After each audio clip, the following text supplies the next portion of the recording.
All right, what's up, everybody? Steven here, the Horror Freak 85, here with, once again, Steve Rudzinski. Too handsome, Rudzinski, can't forget that. Yes, sir. So, how you doing? I'm doing very well, very merry. I'm currently in the process of converting my home from Halloween to Christmas. So Yes. there is a bit of a mess, but I stand by it. So, You actually, funny enough, you can also see the Spider-Man costume from Marvel Live. It was the last time I've ever unboxed it, and I'll wear it one last time on December 7th because Disney is shutting that part of the company down. damn. I'm very upset. I'm not taking it well because I've been doing it since like 2013. So Yeah, I it's was a gonna say, significant part of my life. Yeah, I was going to say you've been doing that a long time. I know every time we've had you on, you've mentioned that, and gosh. Well, I won't mention it anymore. So, this is the last time. I promise I won't talk about it anymore. That part of my life is done. It's retired. It's done, yeah. What was it? Adventures in Baby He's like, dishes are done, man. So that's pretty much the suit now. It's hung up upside down. But anyway, yeah. So Curtains for Christmas finally got released. It's on Amazon Prime for anyone who wants to check it out, or your Steve Buster website, which I'll put the links in after the show. All that, share that out. SteveBuster.com, my Patreon, and I do also sell physical copies at SilverSpotlightFilms.com. But for accessibility for folks, if you don't want to worry about Patreon or you don't do physical, you should, but if you don't, it is on Prime Video for rent or digital purchase right now as well. Mm-hmm. And I'm sure, does the physical copy, of course, have some extra features on there? Of course. The DVD has only a couple because of just space reasons, but the Blu-ray has like a pretty lengthy interview with me going through the chapters of my entire career. We do have interviews with the cast and crew on Curtains for Christmas. Bloopers, of course, but that's also on the DVD, and then the commentary, which is also on the DVD. Mm-hmm. And just a couple extra trailers on there. Nothing too extreme, but there's definitely an extra 40 minutes of bonus features on the Blu-ray compared to the DVD. Mm-hmm.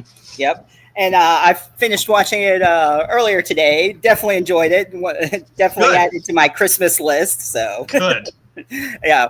And I liked how I not really spoil too much, but now you threw in like a little carousel Easter egg in there too. If people keep an eye out, that was funny.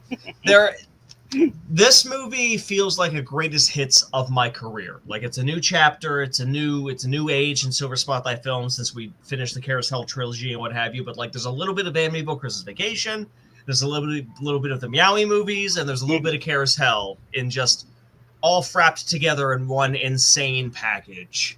Mm-hmm. Kind of like one Marvel universe a little bit. They all do take place on the same Earth. But if you end up watching Cheesy Christmas, which right now is only physical and on my Patreon, that is actually a VHS copy of Holly's favorite movie from this, and that includes some ads, which also includes a Pete's Pizza ad back when they were #1 best pizza in the county, and also an ad for the Tarnation Corral where Cowboy Cole worked, except from 1994.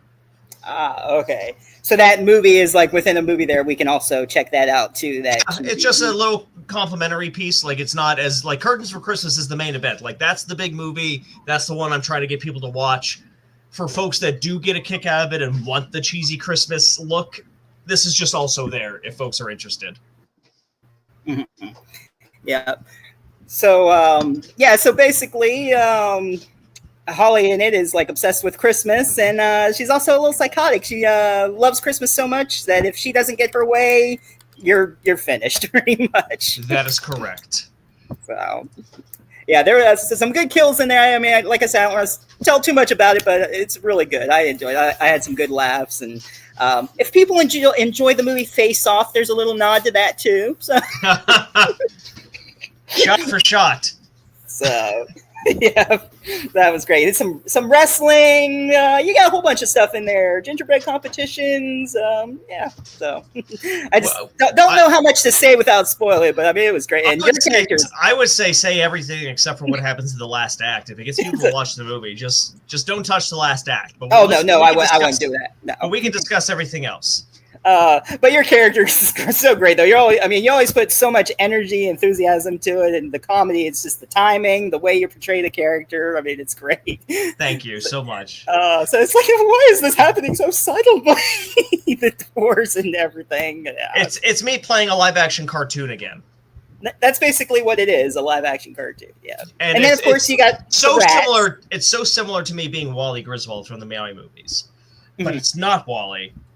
So it is a little Easter egg if you're a fan of comic books. So Wally Griswold is named after Wally West and Clark Griswold, but Wally West, the Flash.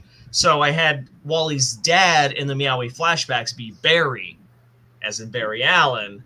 So when I basically was playing Wally again, now I'm Jay Garrick. So his name is Jay, and if you pay attention, he even calls his store Garrick's Games.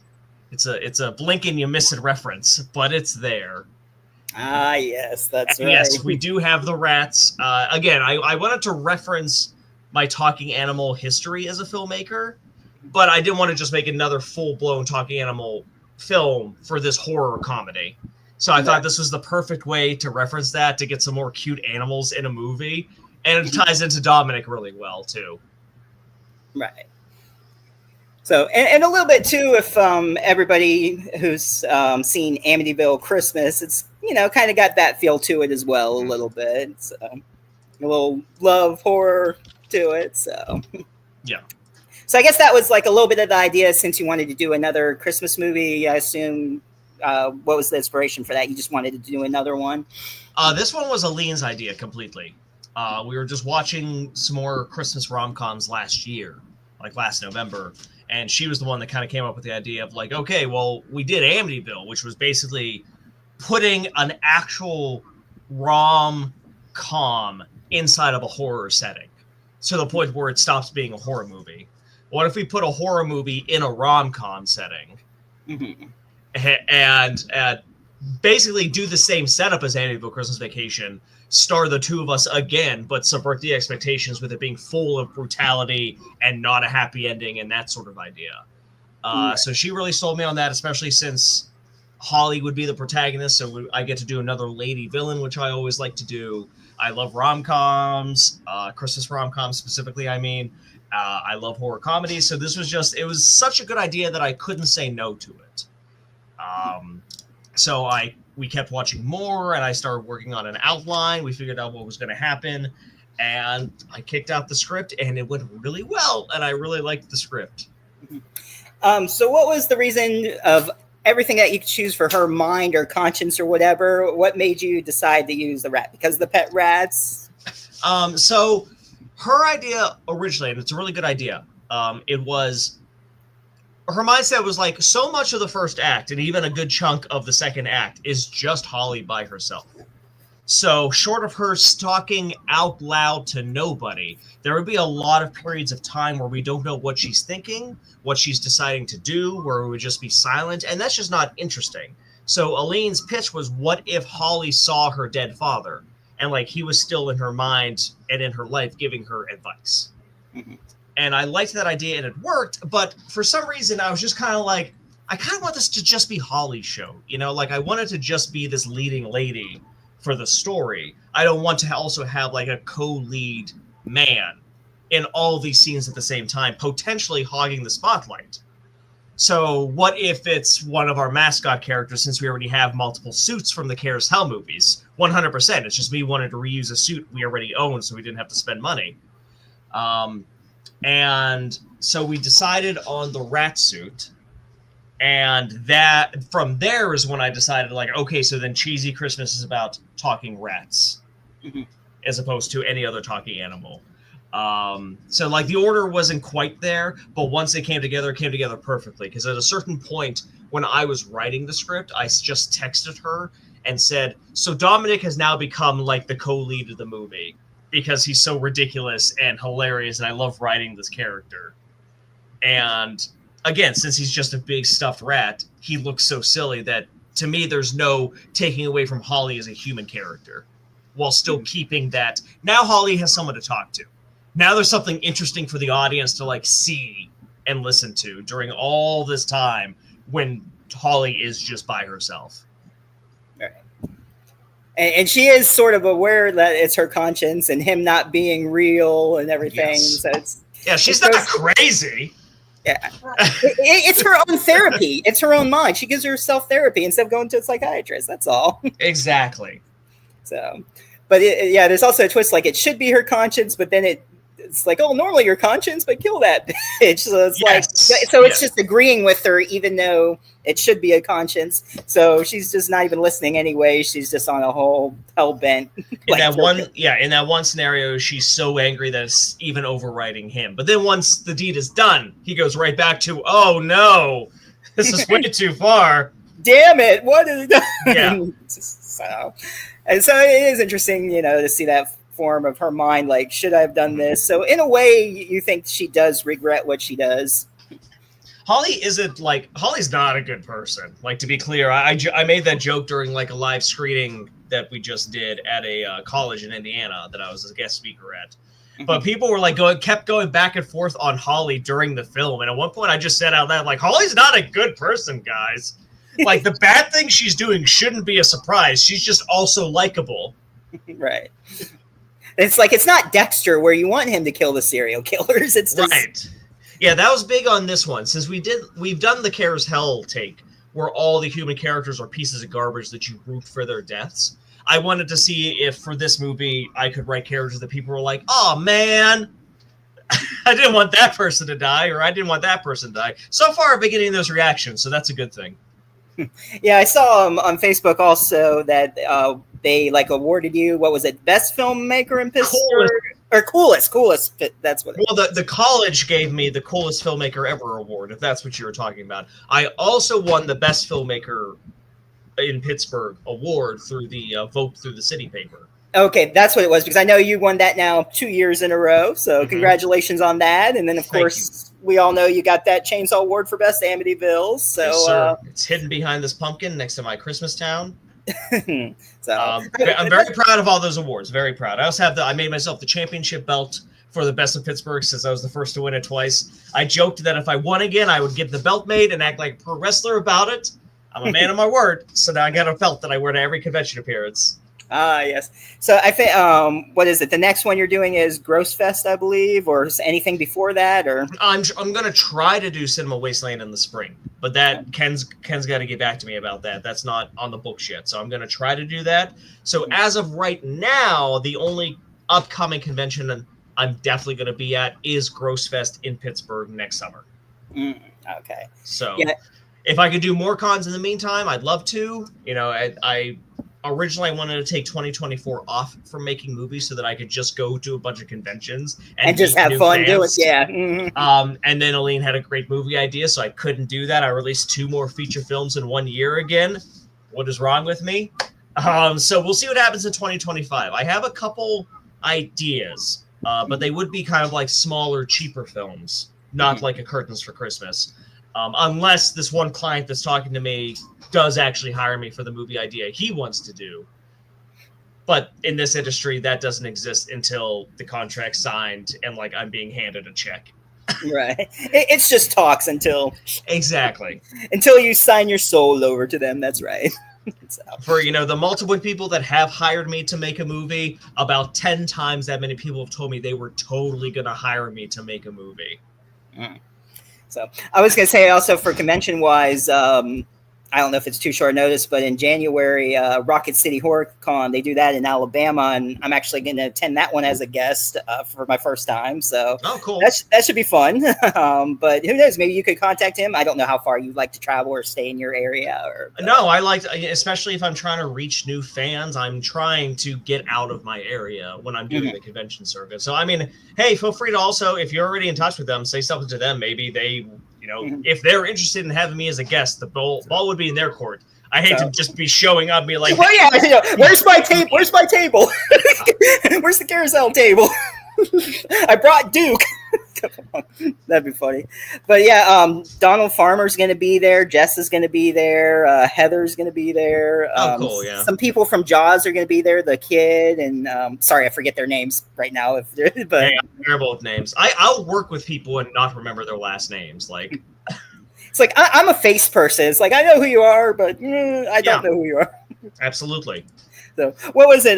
Dane Cook that one time he was talking about how some guy walked up to him and he's like, "Yo, DC, how you doing, man? It's been so long." And in my head, I'm like, "Who the fuck is this guy?" So I just wrote back, "You, how you doing?" That's all you can do. You just say, "Hey, man." I've had at conventions before, like hung out with people and they'd see me the next day and I'm thinking, "That sort of look really like, hey, you see me, how you doing?" I'm like, "Good, you? Last night was fun." When I'm at a convention, I will literally just write my name on the back of my badge and like just keep my badge on for folks that are like us, you know. They'll look, "Oh, Steve, yeah, yeah, that's right." That's assuming it's a convention where they don't actually put the names of the guests on the badges, which most of them don't. No, I think they just say like guest or whatever on there usually, which makes sense. Like, why bother? It's like, we know who you are. I don't know who I came to see, but oh, you're a guest. Thank you. Yeah. So, okay, but anyway, back to Curtains for Christmas there. But hey, everything's on the show, a lot of randomness, you know? Whatever. Absolutely. Yeah. You know how it is. So. This is a live show. Anything can happen. That's right. Anything can happen. People are watching, but they're not saying anything. That's all right. They can be stalkers, I guess. It's absolutely. Hey, all that matters is they know we're here. So that they're just a whole bunch of used us. That's all. But thank you to all of you viewers. We appreciate it. And I'm not on my usual time either. So, someone just made a comment here. Cinderwild says, "I'm watching your every move." Every move. He knows everything that's happening. Every move you make. Yes. Well, thank you. So, and if anybody has any questions, don't be shy. So, Steve is here to answer all. So, my mom was trying to say she's trying to get on. What's your question? I'll just ask him for you. You tell me something. You know, speaker's on. You tell me something to ask. That's good. No, but you did watch Curtains with Christmas with me. Did you like it? Yeah. Okay, she did like Curtains for Christmas, though. There you go. Mom approved. Yes, so Mother Curtains approved. For Christmas, fun for the whole family. Exactly. It is a family film in a way. I mean, she wants a family, as we know. It is R-rated. I will clarify for the folks at home, since I make so many family films. This is R-rated. Yes. But well, it was weird because I uploaded it to like Film Hub for like the streaming and stuff, and they edited all of my images that I gave them. Like they changed the font, which is weird, but they also made like the bloody hand way less noticeable. I assume that maybe they're just scared of like for content reasons, other distributors may not want to pick it up. But now they've made, if you just look at like the thumbnail for Curtains for Christmas on Prime, or if it ever shows up on Tubi, it looks way more like just a normal Christmas rom-com. So I'm waiting for like the reviews of being like, I tried watching this with my 5-year-old daughter because I was expecting a sweet Christmas movie. Curtains for Christmas. They were trying to pick a new curtain for the holidays to hang up. Let's see. We got Paul in here says, "Steve, you got to put the cookie maker in more movies. He was perfect. I don't say that with any conflict of interest. I promise." That was definitely not the man that played the cookie maker. No. Paul, just to let you know, since you're watching, when I was at that college, Hanover College, they all loved the cookie baker. Like the audience reaction to you and how joyful you were, and as soon as you started talking about how you're making the cookies for the homeless shelter, everyone was furious that you died. So good job. Yes. The cookie maker was a good scene too. Yes. I didn't know that was you, but by that sentence I was pretty sure it was. Let's see what he say there. "I'm a hit with the college kids." Great. Yeah. Children love you. Mm-hmm. Echoes here. He says, "We need a Jaws Xmas movie." If you just mean a shark Christmas movie, that does exist. There is. I think it's called Santa Jaws. I forget. Yeah, there is a Santa Jaws. Yep. Okay, yeah. It just doesn't have that Steve touch to it. We need, that special Steve touch. Well, I'm considering doing one of those like trademarked character movies with a Steve touch, because those keep getting theatrical releases. Meanwhile, the movies I try really hard on, no one cares about. So I'm going to have to use a trademarked character that's now in the public domain just to get people to care. Or he can have his own spin-off, a little prequel spin-off, and bring it to it. Let's see. Rogue the Bat. That is Rouge the Bat, the Sonic the Hedgehog character. The hottest bat I've ever seen. Unfortunately, Rouge is not public domain yet, so she will have to wait. I think only another 90 years, and then she'll be good for me to use in a film. All right. So is there anyone or anything that will be in public domain that you would like to do? Yeah, but I don't want to give it away. Oh, okay. Well, I'm like full stop. I'm always very upfront and open with my ideas because I know I'm going to make them. But in this market with these public domain characters, just like Amityville Christmas Vacation, if I say a damn thing, I could get beaten to the punch like that.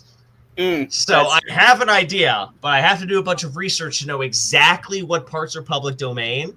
And I'm going to try to reach out to the producer of those Winnie the Pooh films, just to see if he'd be willing to chat briefly with just so how do you protect yourself from the trademark aspect? What do you do? Mm-hmm.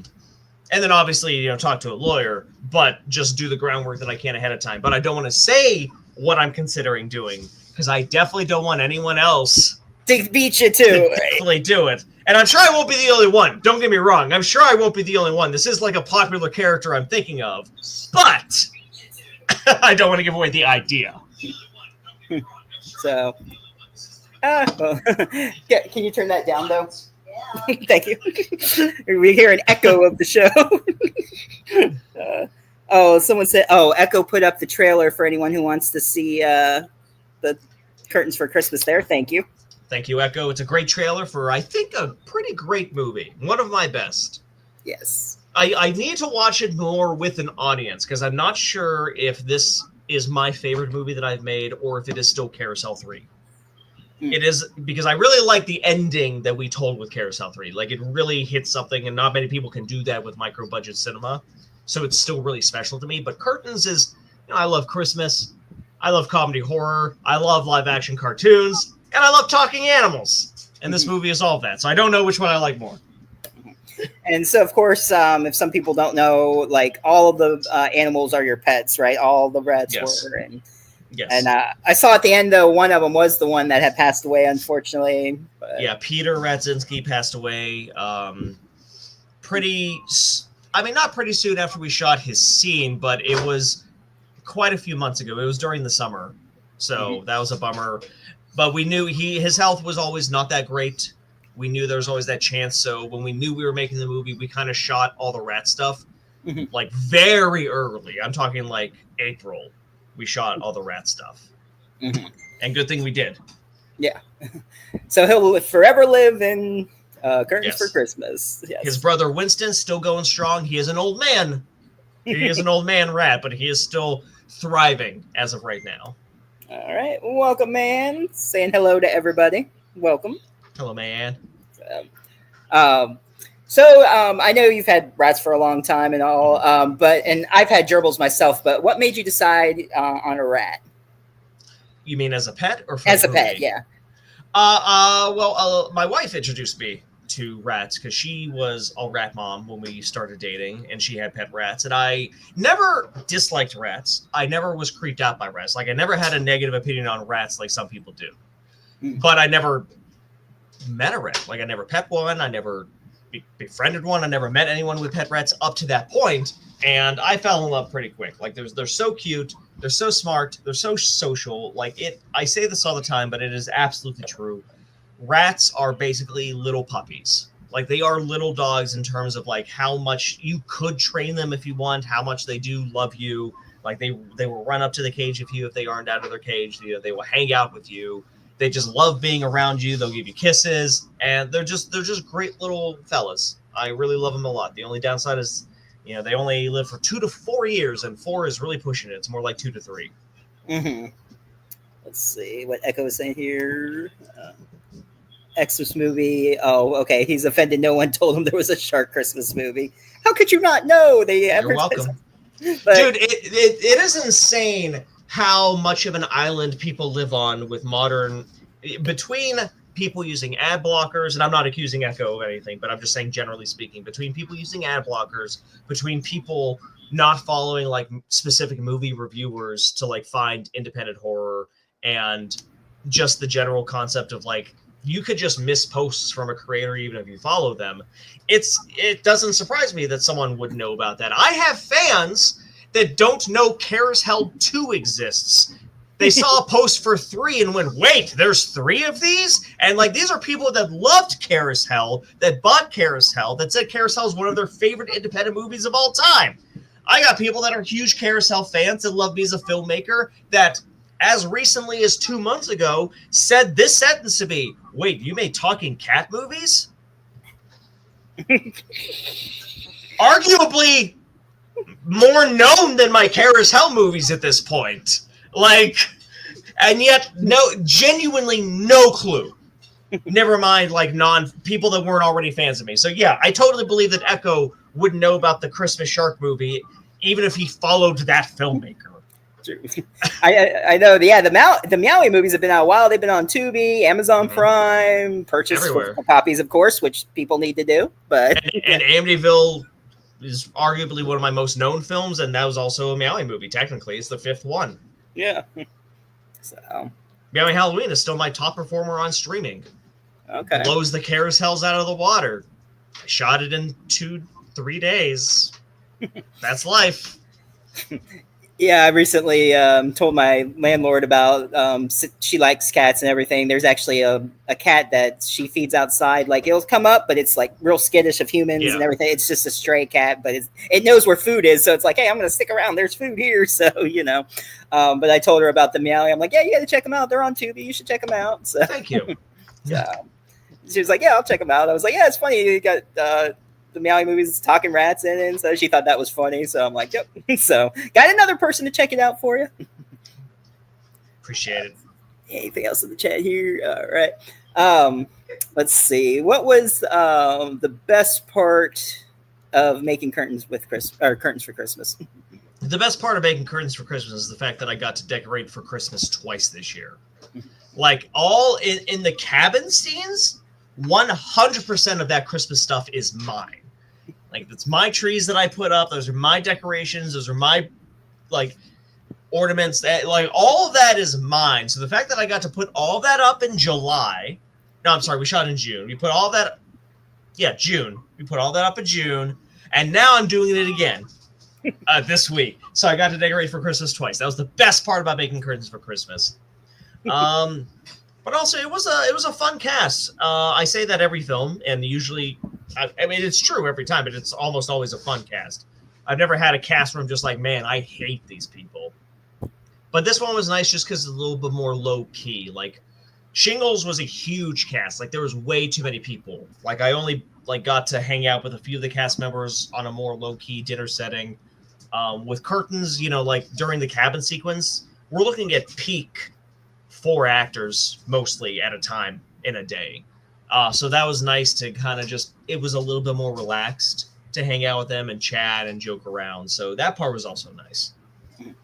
So for the decorations, the couple that she wanted to be the family or whatever, the husbands. So that was all your decorations then, that Santa that all mine, yeah. I was kind of thinking that. I'm like, I bet I know who's that. When he's talking about setting up for Halloween, he's like, well, how about your Halloween decorations? He's like, he's all pissed off. He's like, no, you're not touching my decorations. That's definitely not a conversation for my real life at all. But Halloween, no, Christmas, Halloween. So, again, I know you've mentioned it before, but compared to your character who loves Christmas and all, what is your favorite part of Christmas or favorite activity? I mean, my favorite part of Christmas is, I'm going to pull a little bit from the monologue from Scrooged here, but it is what I truly believe and feel. It is the fact that, like, for a few weeks out of the entire year, like, people do laugh a little more and smile a little easier and like joke a little more and treat other people a little bit better. Like it is that one time of the year for, again, just a few weeks where people finally act like the person they always wanted to be growing up. Like they always wanted to be this type of good person. And for most people, it only happens this time of year, which is really beautiful. And I love it. And obviously I wish that happened the whole year. I wish everyone was that kind and giving and empathetic and cared about others and thought about others rather than themselves the whole year. But since that isn't the case, I will take the little miracle known as the Christmas season. I think it's really cool that it is like, and it's this big, not an optional holiday. Like, as far as I'm concerned, there's Christmas and then there's also Christian Christmas. So the fact that like there's so many people, regardless of religious denomination or no religion, that come together with just this concept of like, hey, let's help each other out. Let's have this big celebration. Let's give each other gifts to show that we care about them. Because it's about to be winter for the next several months, and winter sucks. You know, like that's the origin of the holiday. Like, winter's about to start, so let's drink and eat a bunch.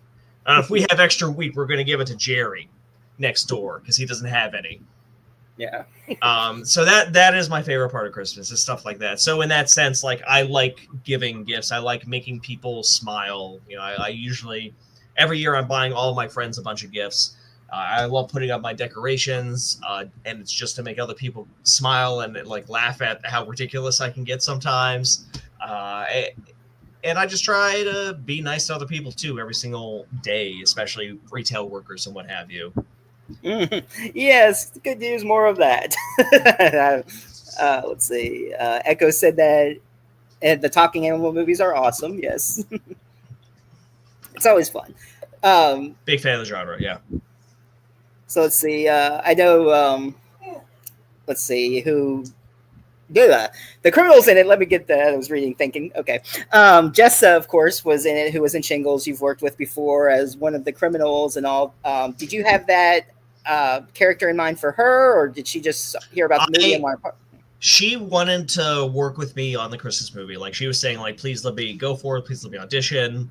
Like, whatever role. So I wrote the roles, but I asked her which of the two she'd prefer be. Mm-hmm. And she picked Belle, which I think honestly was the better choice of the two, but I wanted her to have that choice and she was so excited about it. But I did not write the role specifically for her. I pretty much almost never do that unless it is someone that I'm kind of writing the script with at the time. So like Holly was written for Aline, but at the same time, Ilsa in Carousel 2 was not written for Aline. Like, she auditioned and got the part legitimately, and I got like 2 other people to join me on the casting judges so that they weren't as directly connected to the co-writer as I am. Right.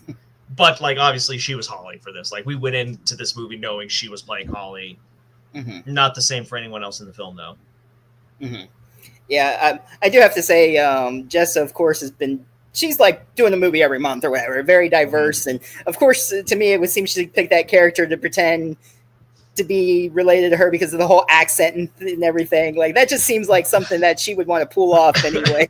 Like, to try to knock off her list. The accent I added because, so I wrote the script, she got the role, we're doing the movie, we're like 2 months out or whatever. And then she just randomly posts on Facebook that she's really proud of the fact that she does a good transatlantic accent. So I said, I need to put this in the movie now. So I messaged her and saying, like, how do you feel about your character deciding to do a transatlantic accent when she's playing her role? And Jessa loved that. So we had to have a video meeting to go over the script line by line so she can say, like, which line is transatlantic accent? Okay, it's here to here to here, but I drop it here. Okay. And then, like, it was very intricate. There's a lot of effort put into this very dumb joke that I think is like a total of 6 sentences in the movie by the final cut. But I love it. I crack up every time she pulls it out the first time. Mm-hmm. I think I remember that post actually, or because she usually posts like whenever like certain roles she might want, or when she's going on another acting adventure, I should say. I mean, she's like busy nonstop. It's hard to believe she does anything. Like a lot of you guys in the industry, it's like month after month nonstop. So yeah, but She's a workhorse. Like she is so talented, but also so absolutely dedicated to her craft and developing her skills as an actor. I work with a lot of great actors, and I mean that. They're all fantastic, but Jessa, I think, is like the only one with so many notes on her script from questions she asked me as the director for like what emotions would be, what a character is thinking at the time. And she is just studying those lines up and down. And again, like that isn't super unique. I don't think anyone on this movie specifically even forgot a line. Everyone was great at it. I think I forgot lines more than anyone. But yeah, like her dedication is incredible. Like I can't even describe it, but it's really good. I would work with her as long as I'm able to afford her because she is blowing up. Mm-hmm. So, speaking of lines and everything on set and maybe missing or bloopers, is there any that you had changed and forgot and just like made something up and just kept it in regardless because it was probably funnier? I don't think anything that we forgot, but we definitely made up a couple extra things. We kind of, when we got to the cabin for filming, we kind of realized that we were idiots. So we were referencing Christmas movies out the wazoo in this movie. And we have the scene where I get handed a tray of cookies.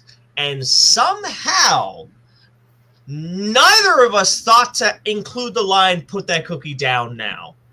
We didn't reference Jingle All the Way in the most perfect way we could have referenced Jingle All the Way. So that's why in the final act, I won't say who Holly is approaching, but as Holly is approaching a victim with a knife, that's why she says, "I'm going to deck your halls, bub." Because that's a line from Jingle All the Way. We're just like, we can sneak it in here. We can throw it in here. So like that would be the only answer I can come up with. Otherwise, if we were struggling on something, we usually got it. Mm-hmm. So what is your favorite Christmas movie to watch during the holiday? The Christmas Vacation. Like, easily. No hesitation. I don't even have to think of it. That's my favorite movie, period, of all time. So, of course, it's my favorite Christmas movie. If I had to pick not my favorite movie of all time as my answer for favorite Christmas movie, I would probably go with Ernest Saves Christmas. Which you can see Ernest in a lot of my movies. You can see Ernest in a lot of me as I'm playing Jay and Wally and even Joe. It's a lot of inspiration from Ernest P. Worrell, a lot of inspiration from John R. Cherry. Jim Varney is one of the best to ever do it, in my opinion. He was incredible, and I miss him every day. Mm-hmm. Yeah, I actually think his Halloween was better than Christmas. A lot of people think that's my second favorite. Scared Stupid is number 2, right below Christmas, and then Jail, and then Camp, and then the direct-to-DVD ones kind of blend together, except for Ernest in the Army. The last one was actually probably the best direct-to-DVD film. It's been a while since I've watched any of him, but yeah, he was great. I remember the Ernest Scared Stupid when the dog was driving the truck when the troll was going, he's getting him down. Good old Rimshot. Rimshot, yeah. He's still around, right? No. They just replace him. They just replace him like Lassie. It's the 17th Lassie. That's all. Whenever I watch a movie from like the 70s and there's an animal in it, I always say, "Oh, I hope that animal's still alive and happy and and living off the residuals of this film." This rat from 1977, I'm sure he's doing fine. They're all good. They're just like 80 years old, but yeah, exactly. Or all the horses in the old Western movies. None of them died ever. Mr. Ed. Oh yeah, Mr. Ed. He's just retired on the farm. That's all. Let's see. Looks like Echo put up your site to go to there for the Tubi. That's the Tubi list, yeah. Mm-hmm. All right. Would you do another Curtains for? Do you think it's sequel worthy in your opinion? Do I think it's sequel worthy? We'll see when the financials come in. A year from now, I'll tell you. Is there going to be one? I will never say never in this business. I'm a whore. I'll make anything that the fans want, so long as it's something I want to do. If this does well financially, if people want more Holly absolutely will do more Holly Adventure, but I will say, genuinely, unlike Kara's Hell, where Aline and I wrote that first script with the intent of a trilogy. Okay. Like where we had like we had the plot for 2 basically figured out while we were filming 1, and we didn't make 2 for 5 more years. Mm-hmm. Curtains for Christmas 100% was conceived of and written as a total standalone movie. It is intended from us to just be a kind of a one-off film.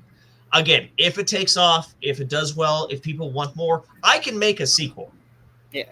But there isn't a plan for Curtains 2.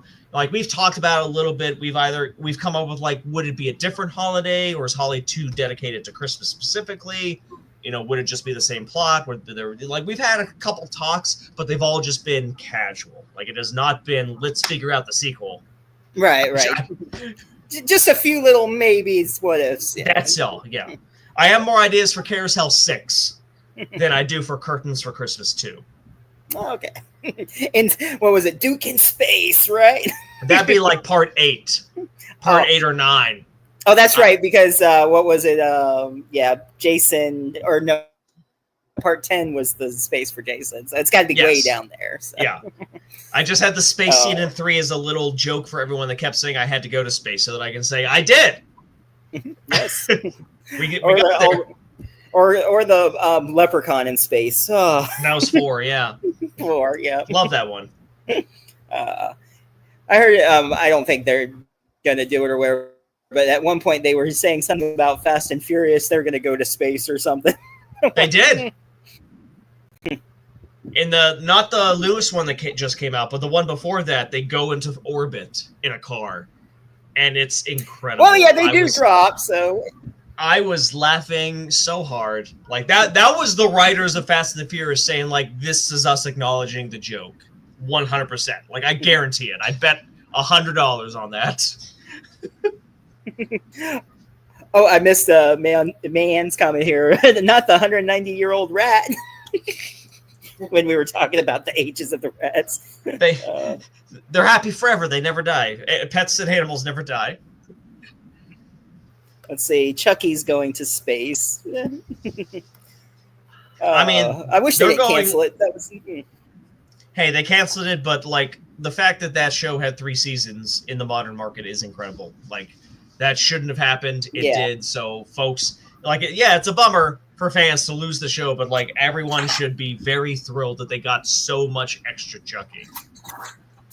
Mm-hmm. And they did so much fun, crazy stuff with the character in the world too, which I always love.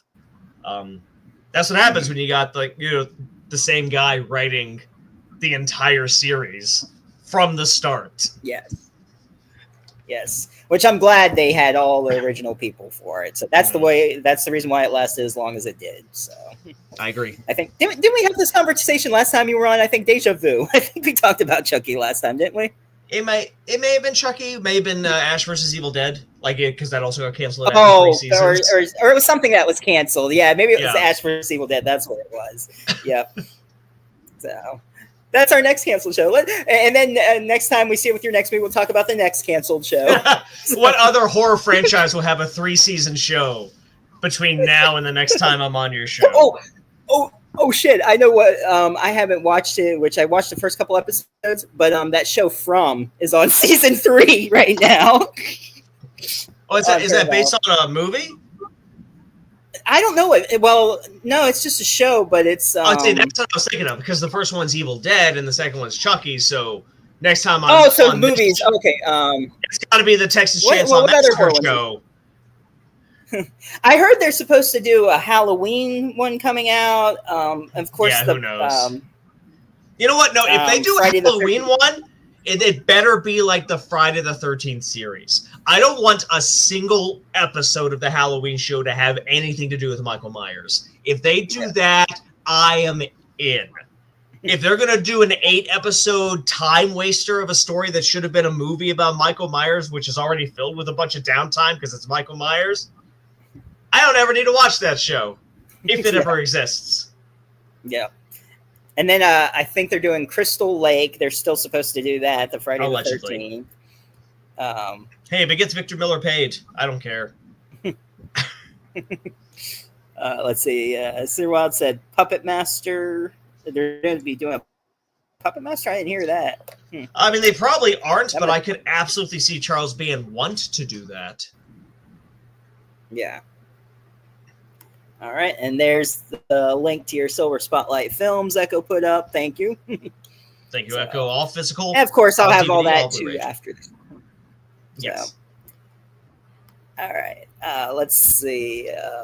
What was? Well, no, can't do too much of the kill. I don't want to spoil too much. I started to say, what was your favorite kill? No. I mean, no. I mean, my favorite kill is Joan's death. I won't say who that is. You gotta watch the movie, but yeah, Joan's death, because it's so over the top and insane. Like, I keep on telling people, especially if this is the first movie of mine that I've watched, I always have been saying, like, hey, just to let you know, this is my least weird movie, and they're like, what? Excuse me? And it is. It's because so much of this film is way more grounded than, say, the Carousels or the Meowies. It takes itself more seriously because I have to do that in the world of it being that Christmas rom-com. You know, like the scene where Jay is unloading on Holly about like his tragic past and like why he loves the season. Mm-hmm. I've seen that in 8 different Christmas rom-coms in the past 2 weeks. You know, like that scene is in all of these. So we have to do that scene. But even it's me. You know, if you know me, I'm not staying grounded. I'm not staying simple. So that kill is where the movie goes from, oh, this is just kind of like a light parody of rom-coms. It's a cartoon also. Okay. Mm-hmm. Yes. So that's what I love about it.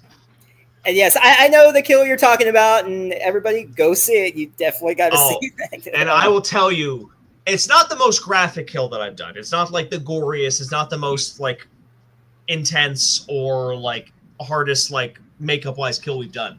But it is 100% the bloodiest kill that we have ever done. We rented this like studio warehouse space where there was an eating area in 2 different studios. Studio 2 was where the gingerbread competition actually was, but Studio 1 is like it's like concrete floors, painted concrete walls, hanger ceiling. So we were like, okay, this is where the bloody kill is going to be. And Cody Rook, always brilliant, always very intricately like protecting whatever set we're on for these kills. Like there wasn't a drop of blood in any part of the house for curtains. There wasn't a drop of blood in any part of the house for Carousel 1 or 2 or 3 or whatever. Like Cody's very good about this. So he sets up all the plastic mats. He sets up the kill. Where the cameraman and I on like a B camera, we're in garbage bags just to protect ourselves. Like everything's set up. We do the effect. We turn on the lights, and I am not exaggerating when I say that. Like from this point back, clean. This point on was nothing but the color red. Like it was on the ceiling, which is 20 feet in the sky. It was on both walls. It's all over the floor in front of the actress. And Cody just went, I don't know where to start. I don't know where to start cleaning. It was so bloody. It was hilarious. Aline ended up cleaning most of the ceiling, which is insane. But that was very, very kind of her. And yeah, so that's how over the top of it is. If you're watching this and you haven't seen Curtains yet, I hope this starts to sell you. Kind of like the scene from The Shining with the elevator blood. Just had to clean it all up. Exactly, yeah. So, of course, you and Eileen, everybody did a great job. But if you were watching this movie and you weren't in it, who would you have liked to see as your characters? Okay. Picking Aline is tough because picking Aline's tough. I'm going to be honest. I'm not sure who else could play Holly than Aline because that's the only thing I've envisioned for that character. I don't know if I'm going to be able to give an answer for that. I will answer for me though. So it's a bit of a meme answer, but I stand by it because I think you do a great job. So for the longest time, Dean Cain was in a bunch of talking animal movies. Just that was what he did for quite a while. Whether that's all that was hiring or if it was just easy work for decent pay, or both. No judgment when it comes to jobs you take. I'll judge Gene Kane for other stuff, but not for his roles. But it's that joke of like, this guy used to be Superman. So I would love to introduce a new Superman to the talking animal Christmas rom-com genre, and I would have Brandon Ruth play Jay in this film. I think he would do a great job. He's really funny, and he's a really charismatic guy. So I think he would nail Jay. That's funny. Let's see. I don't know about Alien Show. I missed that echo, sorry, but Alien Earth. I don't know. Yeah, the Xenomorphs it's in development. It's actually it's the aliens, the Alien Show. Yeah. That's right. Yep. I hope that show goes insane and makes Alien versus Predator canon, because the Alien Earth show takes place even before the first Alien movie, and somehow there's xenomorphs on Earth already. So I hope, just for how funny it would be to me, is if it's because they find the queen at the bottom of the Antarctic Ocean from Alien versus Predator. I don't know how else it would work. I don't know how else they get xenomorphs to Earth that soon. So that's my fan theory.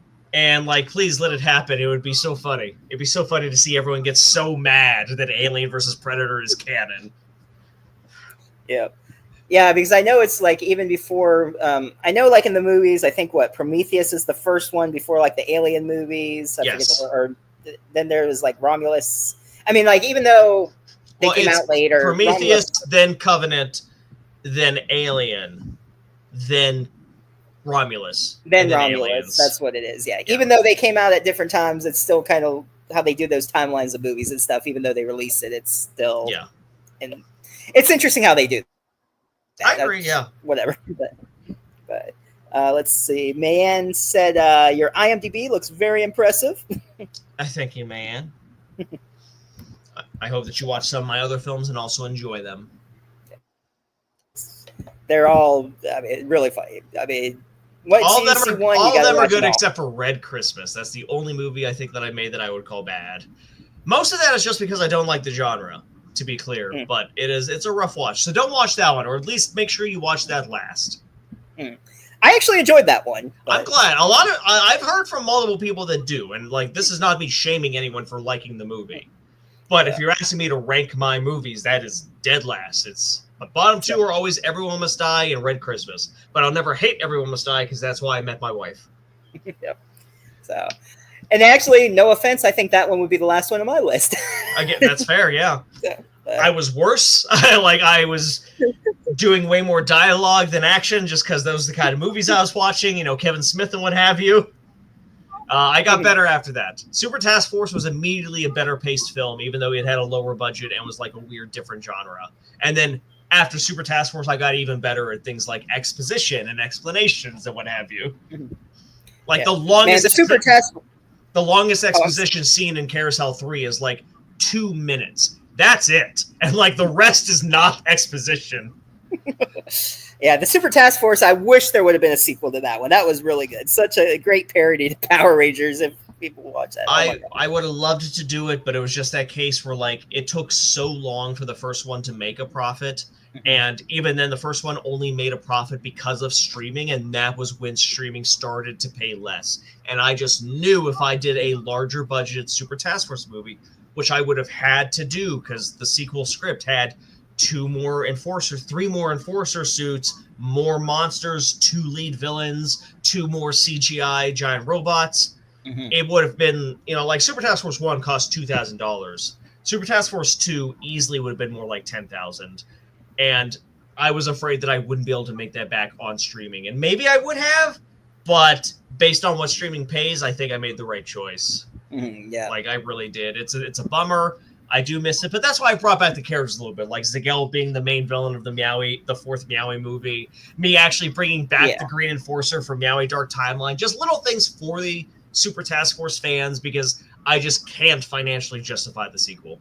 And it's so hard. Yeah. It was so much more hard work than like anything else I've edited. It's unfortunate, but I mean, that'll always be a good one, though, for people to check out. So who knows? But like you said, never say never. Heck, Yeah. I forget who it was. Oh, I know who it was. When I had Joe Lynch on a few weeks ago, it mentioned about bringing stuff back, and he goes, "Well, hey, if Frasier can come back." Yeah. And I'm like, true. Well, if Frasier can come back, there's possibility for anything. No one's ever really gone. they just keep coming back. Shoot, Dexter's coming back even. So dead actors have been coming back. Like nothing is sacred ground. So, but it should be interesting how to see that because I mean, did you watch the new Dexter, the New Blood, or I never watched the old Dexter because I don't watch TV shows. Like it is very rare for a TV show to catch my attention to where I want to watch it. 9 times out of 10, I'll get like 2 or 3 episodes in. I'll just be like, I wish this was a movie because I kind of like the vibes, but I don't want to watch 20 hours of this in one season and then it's 7 seasons. So I give up. So when I don't give up, it's very rare. And there was nothing bad about Dexter. I don't think it's a bad show. There's nothing negative I have to feel about it. I just didn't want to watch the show. Yeah. So, if there was a Dexter movie, I'd be there. Yeah, they should do a movie though too. But I was glad when they brought it back because the way it ended the season, it was like, really? Like, I hate when they do like endings that like just disappoint. Like, it's a great show, like Game of Thrones, great show. Ending was like, okay, I waited all this for. That's one of the fears with shows. I think he was still writing the book. Yeah. With a movie, if I don't like the ending, I wasted 2 hours. If I don't like a show's ending, I wasted 7 years. 7 years, exactly. It's like, what have I done the past 7 years? Yeah. But is there, obviously you said not many shows, but is there any that really caught your eye? Well, besides the ones who have been canceled, we know that. But any that are still on? Well, not still on because it did end, but it wasn't canceled because allegedly, and I'm willing to believe them because no one has lied about Warner Brothers Discovery recently, that they did intend for it to just be a 4-season show. It feels like it could have been 5, but I'm fine with that if this is how they feel. The Doom Patrol show, it's on HBO Max, or I guess just Max, and it just released physically the whole series on Blu-ray. I picked it up so I didn't have to keep subscribing to Max, but it's a really solid show. It's 4 seasons. They are hour-long episodes, which usually doesn't vibe with me, but it's only like 8-episode seasons or something like that, so none of them are that excessively long. And it's really funny. It's insane what they do, but it's also really heartwarming and also very sad. There are multiple points of the show where I was laughing my head off, and 2 scenes later, I was sobbing. Because it's just this team of misfits that are really messed up here, trying to find their way through life and like find self-redemption. And it's really powerful and really well done. So if folks at home haven't seen it and you so happen to have Max, give the first couple episodes a try. If it vibes with you, then definitely stick around for the whole thing. I liked it a lot. Yeah, I'll have to check that out. I haven't yet. I've heard good stuff about it, but there's so many good shows. I mean, I'm so behind on shows. Absolutely, and then new shows come out that I like to watch, and then stuff that I watch for my guest. It's like, I can't do this. Oh yeah, and I'm terrible to ask that question too, because like I don't like shows. So whenever someone asks me about shows, I have so few answers. There's that I've seen a bunch of people post about it. I think it's on Peacock, that Hysteria. I think it's the new one with Bruce Campbell in it and stuff. Oh yeah, did that start? I haven't even watched that yet. Oh yeah, I think the whole season, the series is up by now because it was up for Halloween or something. But like I watched the first episode and like, again, no bad words about the show. Cast is great. Wonderful seeing Bruce play the character that he is in that show. But I was just so bored. And I was just like, there's no way I can watch this whole series. Because if this was a movie, hell yeah, brother, let's go. But just from the first episode, again, with nothing bad about it. Like, I can't clarify this enough. With nothing bad about it, I already was saying, like, I don't want to watch this 7 more times. Or however long it is. But a lot of people like that show. So what? Okay. Besides that, what the heck was that? Anyway, mosquito or something. Anyway, since Steve said, "What is this?" Steve said, "Ain't nobody got time. Nobody got time for that. Nobody. No, too much more important stuff." I am like so busy all the time. I barely get to like play video games unless it's like a very specific game that I set time aside for. Mm-hmm. I'm just busy all the time. When I'm not, I watch movies because I love movies more than anything. So what movie this year did you see that you were looking forward for the release that you finally got to see? Ooh, that's a good question because 2024 was a big year, honestly. I saw a lot of movies in the theater this year. Let me actually go to Wikipedia and take a look here. I was curious about Deadpool Wolverine. Not as much for the Marvel stuff as it was just the fact of I loved the first two Deadpool movies. So it was cool that actually got to exist in a world where, hey, Cheetah, that this gets to exist in a world where Disney bought Fox and like could have thrown that franchise in the garbage. So it is really cool that it exists. I do think it's the worst of the Deadpool movies, but it was still I still had a lot of fun with it. Mm-hmm. The opening was great. I love the opening.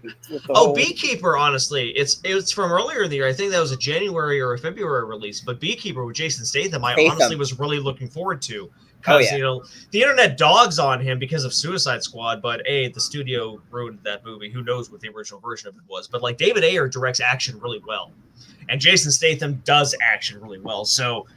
And I love Jason Statham movies, so I was really excited for Beekeeper, and oh man, it became my favorite Jason Statham starring film. Like, that's how good it was for me walking away from that. No, Let's see, what else? Explicitly, that like, because I saw a lot of it was good. Like, I liked Argyle, but it's not like I was hyper excited for Argyle, so it was whatever. Lisa Frankenstein really impressed me this year, but I wasn't looking forward to it. It just kind of caught me out of nowhere. Madam Web, of perfection. One of the funniest comic book movies I've ever seen, and I think the cast intended it. I don't know if like the writers and the executives did. Let's just say the executives. I don't want to blame the writers at all. It's not their fault what things become in this franchise, in this world. Spaceman, I was actually really curious about seeing for a while before it came out. That's the Adam Sandler drama film where he's an I haven't watched astronaut. that yet. How was that one? I thought it was really good and really interesting, at least from the perspective of it. It is it's like Holly and Dominic. You know, it's a human acting with a non-human where he's otherwise alone. And it's not really clear on if it's real or not. And I like it. It worked really well for me. Beekeeper is that good? Transporter? I thought Beekeeper was really good. I enjoyed it myself. I would say Beekeeper's Transporter good, in my opinion. Absolutely. Great stuff in that one. But yeah, I've seen so much good stuff this year. This has been a very packed year of movies. I don't understand the people that say like, "Oh yeah, there's nothing to see." Like I'm at the movie theater every other week. I could almost always find something, and usually it's because I want to see it. Mm-hmm. Yep. Did you get a chance to watch the new Terrifier? I haven't. I have not. I have not seen Terrifier 3 yet. Then I can't say too much about it. No, I will see it. I'm not avoiding it on purpose. I just didn't get a chance to see it in the theaters, and at this point, I'll be like, oh, I'll just rent it. I won't wait for free streaming, but like I'll wait for it to be on like Prime for $5 or something. Right. Yeah.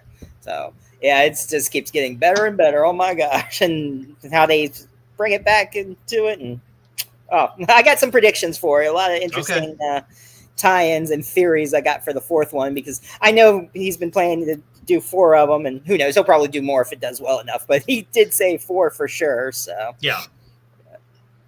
Let's see, Beekeeper's that good? Yep. Let's see. Well, I'm trying to think what else about Curtains for Christmas. So much good stuff about it. I mean, I definitely enjoy it. People, if anyone who just come in here, it's on Amazon Prime. His Steve Buster, or you can get a copy from him, silverspotlight.com. Silver Spotlight Films. Films.com, yes. So, yes, I shall pick one up eventually. I want to see those bloopers and stuff. I love my physical copies because the internet goes out. You can't watch anything. The cost of manufacturing physical media is getting more and more expensive for me. I had to finally update like my prices on my website. I went the longest time not changing my prices, like years, like over a decade, but I finally had to. And I only increased things like $1 or $2 here and there. I feel terrible, but it's really important to me to always offer a physical copy. I think ownership of movies, of art, is so important, and digital streaming, it has just made art so disposable, and that's a bummer to me. There's, you don't own it, you don't keep it. Even if you buy it digitally, you could lose it. If the website doesn't offer the ability to download so you can watch it offline, even if you own it, you lose it if your internet isn't working, like you said. So and at the end of the day, physical media will look better. Even my home authored Blu-rays, the video quality is better than on any of the streaming services, just because of how bit rates and internet speeds work. So, and to me, that stuff is important. If you have a 36-inch 720p TV, it doesn't matter maybe as much. But if you got that 4K 65-incher, all that color quality, it's worth it to own it physically for me as a filmmaker and as a film fan. Yeah, I know that Best Buy had gotten rid of carrying movies in the store, and I forgot about that because I hadn't been to Best Buy in so long, and I went with my landlord and I had to get my phone wiped for the Geek Squad and all that and everything. And while I was there, I started looking, and I was in the electronic area. I'm thinking, oh dang, they don't have movies, and I was like, you got rid of movies? It's like, yeah, we don't have movies for that. I'm like, dang, that sucks. That's they got rid of it in January. Yeah, I've had no reason to go back into a Best Buy, and I would buy other stuff there. They would get upcharges from me because they had Blu-rays, and now they just lost my business completely. I see people post stuff they have washing machines here now. It's that's a one-time purchase. People are walking in multiple times for this I actually purchase. saw that, and I'm like, I don't even remember. I'm like, okay. I was looking. I'm like, are those washing machines over there? I'm like, they already had them, to be clear, but they're in the corner with the home appliance stuff. Because again, that's one-time purchase things. That's not what you put in the middle of the store, as if that's what brings random customers in. No, I was walking in to see if you had the new Dread on 4K for $10. Yeah. And you did, so I bought it, and then I also got this overpriced candy bar that you made a huge profit on, but I really wanted the Snickers. Not going anywhere for a while. Grab a Snickers. But yeah, it's just movies were the main thing there. Now it's just I don't know. Yeah. They don't even have computer parts. I went in there, this was a few years ago, even before the movie thing, but this was a few years ago. I walked into a Best Buy and I said, hey, where's your thermal paste? And you would have thought I dropped an atomic bomb on this man's head because he was so confused, dumbstruck, had no idea what I was talking about. And I'm just that's what Best Buy used to be. And it's so far removed from that. I don't know how it's going to continue existing because it has nothing that it specializes in now. It used to be the computer place. It's not. Then it used to be the best place to get physical media for music and movies. Then they dropped a lot of music, but they still had movies for a while. And even when they cut back, because I remember when there was 12 aisles of just movies at Best Buy. But even when they only had the 2 aisles with shelves on each side, they still had arguably the biggest physical media collection for movies compared to any other retail store. And now that's gone. So what do you got? Video games? Your section is smaller than GameStop's. Your section is smaller than Walmart's, I think. You got Target beat Best Buy, but I don't think that's your direct competition here. But yeah, Targets are getting pretty bad too. Yeah, that's what yeah. It's just it's horrible. I want all my physical media. It's ridiculous. I similarly, I now have no reason to walk into a Target unless I specifically, I look at their Halloween stuff. I look at the Christmas stuff. That's pretty much it. Yeah. The one Target nearby that I've been into just because while I was walking around waiting for a job interview and stuff, I went in there. And it was so small, and literally, it was smaller than my room, the electronics section. They didn't even have a huge section. They just had one little game section and a computer. I'm like, this is the electronics section? This isn't even a section. It's just so sad. It's just getting rid of everything. And all the times they had good Black Friday deals on movies, and I would love that, the $5 movies and Blu-rays. And, oh, well. So, all right. Well, of course, you can stay on longer if you like. It's been. I saw Cheetah ask a question about. He's got a question. Where was that? Did I miss something? I'm sorry. I'm just looking at the YouTube chat. It's It's below Marianne's 2 messages of "That's a good one, Patrick," and they had washing machines, but we didn't care. Yeah. Let's see. He hasn't been in Best Buy over a year. Yeah. Target. The stores are losing impulse sales. Yeah, they are losing impulse sales because, like he said with the Snickers bar, you see something while you're looking at the movies.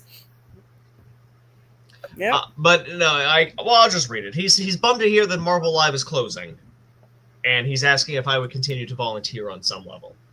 Oh, I see it now. I'm sorry. and the answer is like, I'm always willing because I like making kids smile and happy. But if I being pragmatic, like, I do get paid by Marvel to do this thing, so like, I'm gonna be honest. I'm not gonna drive hours to wear a costume for free. If it's something local, yeah, I don't mind at all. I mean, I've been in the pro Spider-Man suit for my neighbor's kid's birthday party just to show and be like, hey, Spider-Man's here, and I didn't charge him a dime. But the whole Marvel Live thing is there's usually a lot of travel. There's usually a lot of like time and physical effort put into it. So if anywhere local ever asked me to do a volunteer thing, if I'm available, absolutely, like, no question, I'd be happy to do something. But there's also that question of legality, since I work in this industry. Like, if I was just some fan or cosplayer, it's super easy to just do it because they can't stop you. It's you wearing a Halloween costume. But when I've like literally been officially playing this character and now I'm continuing to do it, I would be a little worried that they would try to get at me for it. So it would have to be a very low key, you don't know that I'm even doing it way of like visiting a kid or a hospital or something like that. I would not want to promote that too much or make it seem like I'm continuing it without the official approval of doing so, since so many people know me as the official superhero. Mm-hmm. So, I don't think I ever asked. I mean, I know you do the Spider-Man all, but any physical stuff that you do, like Tom Holland, can you do any flips or do you do anything like that? Or? I mean, well, we do the arena shows. Well, we used to do the arena shows, but yeah, there was like flips in that, a lot of fight choreography, mostly a lot of pro wrestling, honestly. So we were doing a lot of flipping like onto backs or for like taking bumps in the attacks. And I had a great sell for a Rainmaker at an arena show a few years back. It was incredible. I'm so proud of it. But when I'm just doing like a meet and greet, where like there's a line of kids and there's a bunch of people walking around me, I won't do a flip. Like, it's dangerous to do in that mask. Like, you have barely any peripheral vision, and it's hard to do a flip without wearing that mask. So if I'm surrounded by people and I'm in that mask and I haven't been practicing, it's not part of a choreography where I've done the flip in the same spot 100 times already, I will refuse. I will just say, no, I don't get paid to do that. New York's expensive. You want to donate to that? And so I won't do it because I don't want to risk hurting myself, but also I don't want to risk Spider-Man hurting himself in front of these kids that look up to Spider-Man and think Spider-Man's real, Like, right. I think it's completely irresponsible to ever risk doing a move like that and potentially affecting how this kid sees the character forever because you ate shit. And it was hilarious for me, the adult, but now that 5-year-old saw Spider-Man like almost get seriously hurt doing something Spider-Man should never get hurt doing. It's like, what? Spider-Man can't do flips? What's up with that? So I will say, even though I'm not the biggest fan of the MCU Spider-Man movies, I won't say anything bad, but I'm just not a big fan. The most relatable moment in those movies is in Homecoming when a random man yells at Spider-Man, do a flip. Like, I felt that in my bones.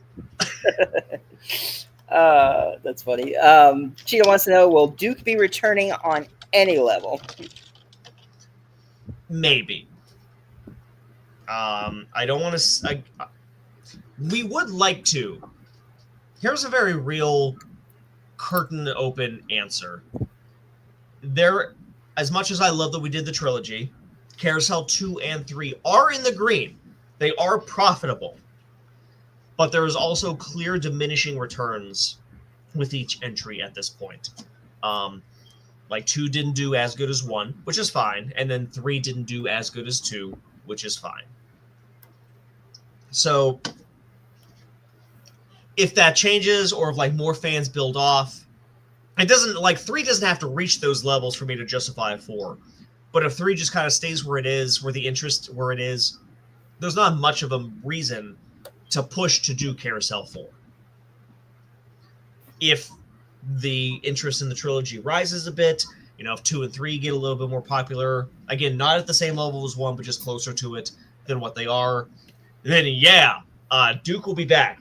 There is the story idea for Carousel 4 already written.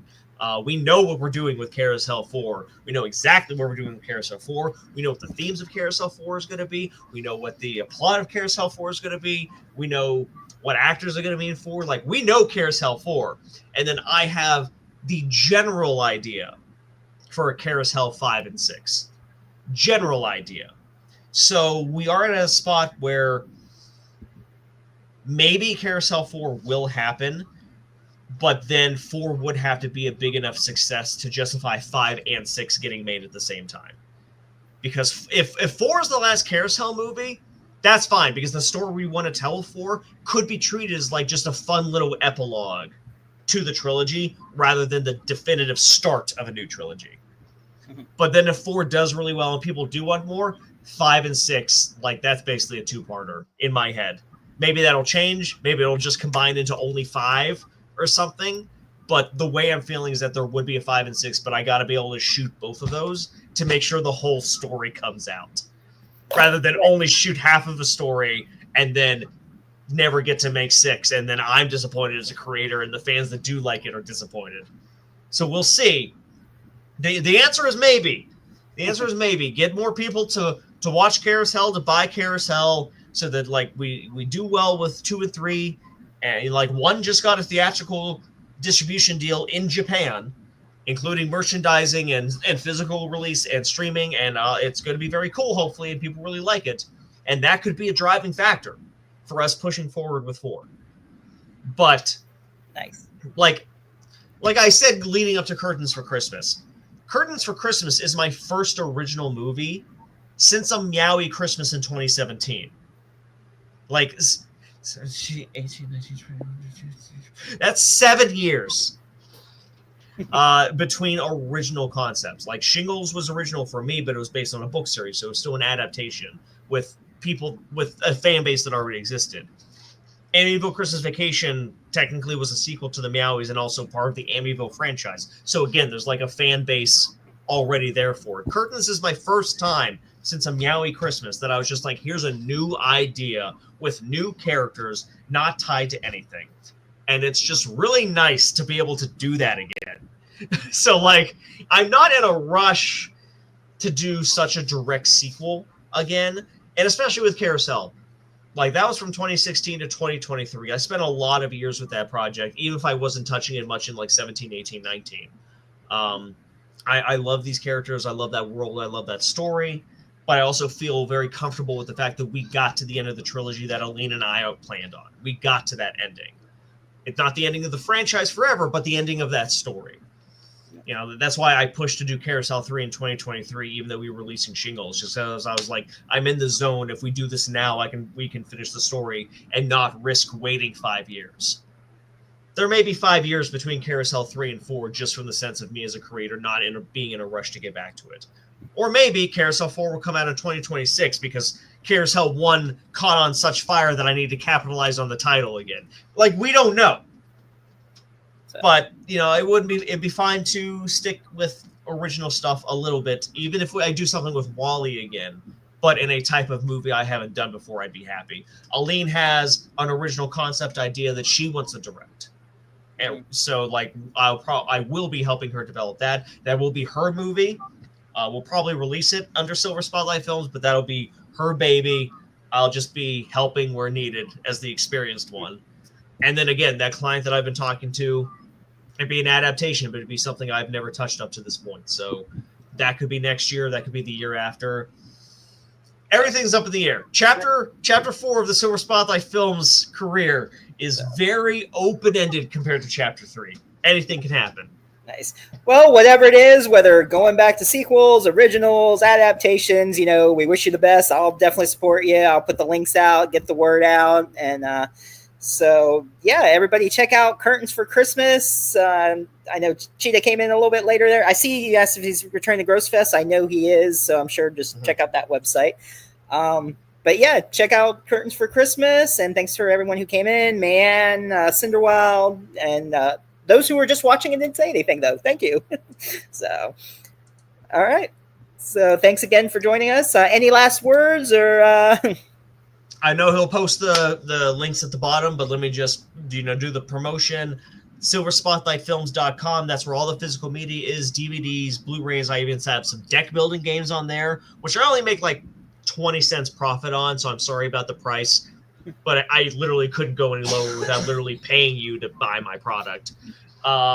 If you don't do physical media, or if you want to try some more of my stuff without giving me only a nickel at a time through streaming, my Patreon, stevebuster.com, as low as $3 a month, you get my entire modern film library. $5 a month includes my really old stuff that I don't sell anymore, and a bunch of bonus features, like every bonus feature I've ever made, and Discord access. And you can bookmark all of these links and keep them forever. I don't mind. You can unsubscribe and keep the links, just don't share them. And if you don't want to do Patreon, some of my stuff is on Prime Video, where you can digitally rent it or digitally buy it. And if you don't want to spend any money, the last good legal way to support me, all of my movies except for Curtains are on Tubi. They're on Tubi TV, which is a free streaming service with ads. Don't use an ad blocker.